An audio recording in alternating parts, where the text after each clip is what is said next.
Good morning and welcome back to Storytime. I'm Will Roulette with the Fire Museum of Maryland, and today we're going to be reading Goliath, Hero of the Great Baltimore Fire by Claudia Friedel and illustrated by Troy Howell, published by Sleeping Bear Press.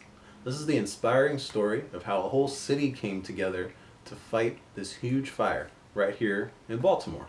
So let's begin.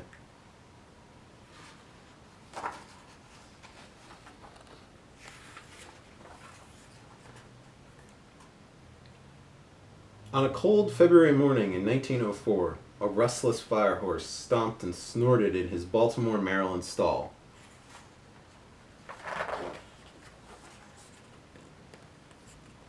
While other horses calmly munched hay along the firehouse walls, Goliath twitched from ear to tail. "What's got a beast like you riled this morning?" the hostler Mark Hill asked the dapple-gray giant. Whoosh! The wind pushed Captain Call through the door of Engine Company 15. "It's a nasty morning out there, Hill. Don't expect to see many kids stopping by after church to feed the horses." Hill lifted Goliath's legs, one at a time, checking his feet for a stray nail or piece of glass. His hands looked like a child's next to Goliath's oversized horseshoes. "Something's bothering Goliath, Captain. He can't seem to stand still this morning."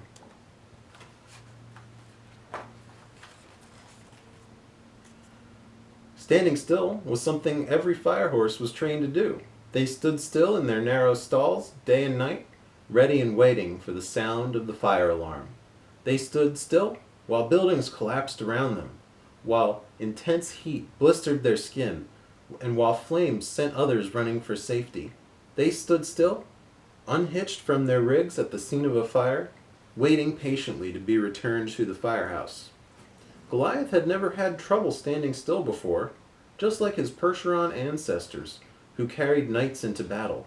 Goliath was massive in size, mighty in strength, and steadfast in the face of danger.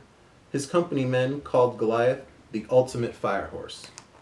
Captain Call passed Goliath's stall on his way upstairs. "Last night was slow. He just needs to get out and stretch his legs. Take him for an exercise run this afternoon if things stay quiet," he called to Hill.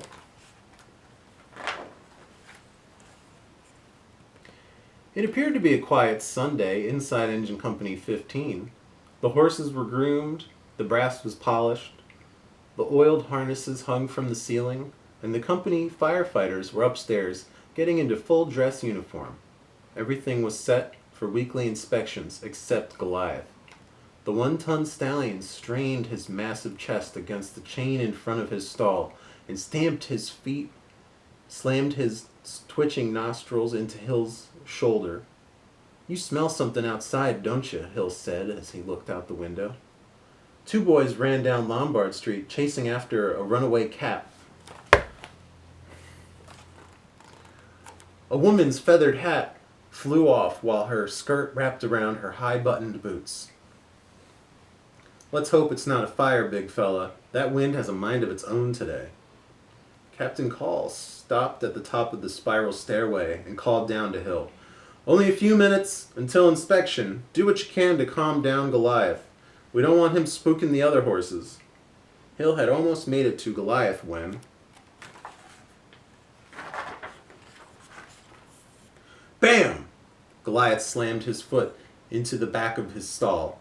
Before Hill could reach him, the house alarm sounded throughout the station. It rang out the numbers of the 854 alarm box on the John E. Hurst and Company building on German Street.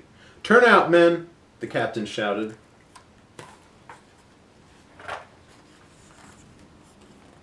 In a split second, the entire company was running. Firemen slid down brass poles, the chains dropped in front of the stalls, and number 15's fire horses rushed to their rigs and backed into position. Goliath bolted to his lead position on the Hale water tower. The spider dropped, hanging the harness from the ceiling, onto the horses' backs. "Buckle, snap!" The horses were ready to go. The captain hollered to his men. "It's only a thermostat alarm. Something's just overheated. I'll run ahead." Hill shouted, "It's a fire, all right." Goliath smelled it. In less than 20 seconds, the first teams raced the steam engine and hose wagon out the double doors and up Liberty Street.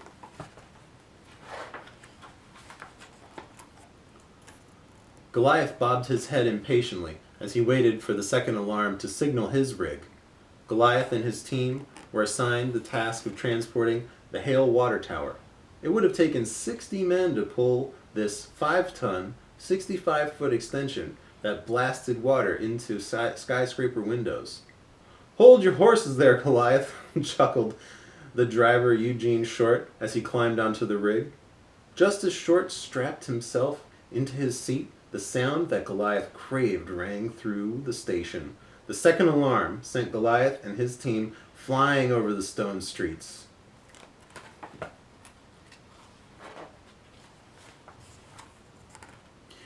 In less than a minute, Short had parked the rig at the entrance of the Hearst building, a 6-story brick warehouse stocked full of dry and cotton goods. Smoke poured from the windows above as Short raced to free the horses from the rig and move them to safety. Goliath stood perfectly still next to the curb while Short unhitched his partners. Just as he reached over to unhitch Goliath's trace, an explosion of black smoke blew the roof off the Hearst building, shattering all the windows. A piercing sound whistled from the smoking building as tongue-like flames lashed out of the entrance, scorching Goliath from neck to flank. But despite his injuries, Goliath stood still, obediently waiting for a command. Bricks began to fall. The building was going to collapse, but the rig, blocked from moving forward, looked too long to turn around in the narrow street. A crowd began to gather. Someone yelled, "They're trapped! They'll never make it out!" Short snapped his reins and shouted to Goliath, the only horse still hitched to the rig, "Come on, champ! You can do it! Give it everything you've got!" Goliath strained his massive chest and dragged the rig around, but the front scraped against a watering trough. "It's too tight! They'll never make it!" someone shouted. They inched forward, only to lodge the back of the rig into a telephone pole. "They're stuck!"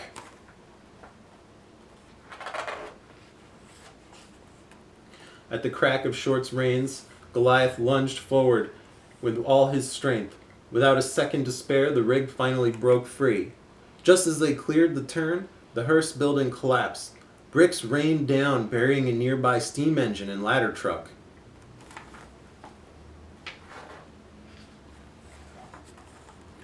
Short, unaware of his own burns, buried his head in Goliath's mane. "You saved us, champ. If I hadn't been there myself, I never would have believed it." He checked Goliath's blistered neck and flank. "You got the worst of it, that's sure." Goliath didn't flinch. "Come on, big fella. You need some tending to, straight away."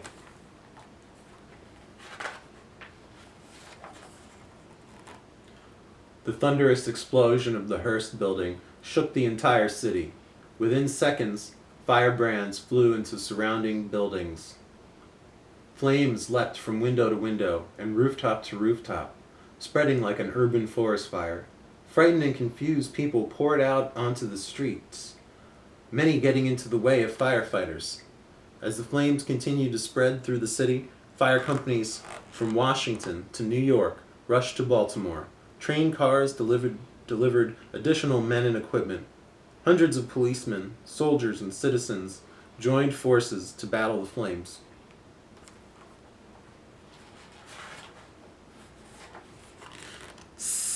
Boom! Blast! Boom! Demolition crews set off dynamite to block the spreading fire, but the explosion set new buildings ablaze instead. The wind-swept flames funneled through the narrow streets, lighting wooden buildings like matchsticks. Firefighters battled late into the night under the glowing orange sky. The inferno continued into Monday morning, and the fickle winds shifted again and again. It seemed that nothing could catch the fleeting flames.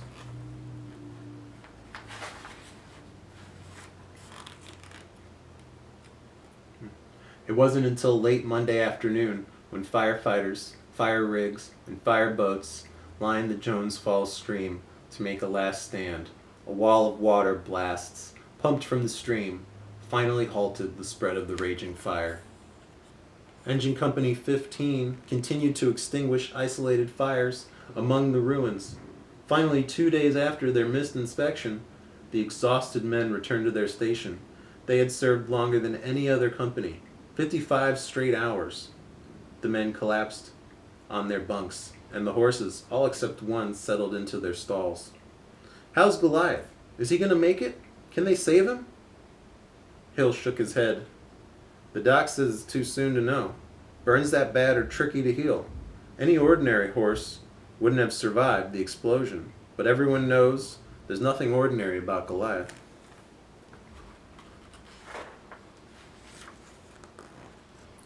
Over the next several months, children visited Engine Company 15, hoping to see Goliath. Finally, 6 months after the Great Fire, Hill led Goliath, scarred but strong, back to the station house. As Hill guided Goliath back into his stall, company men gathered around him. Eugene Short smoothed Goliath's mane above his scarred neck. "Welcome home, champ." Just as Hill reached up to remove the bridle, Goliath stomped and snorted.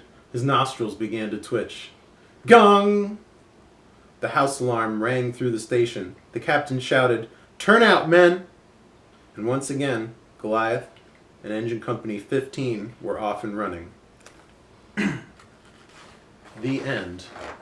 And here is a picture of the real Goliath at a parade in 1906 to celebrate the reconstruction of the city, which is pretty fun.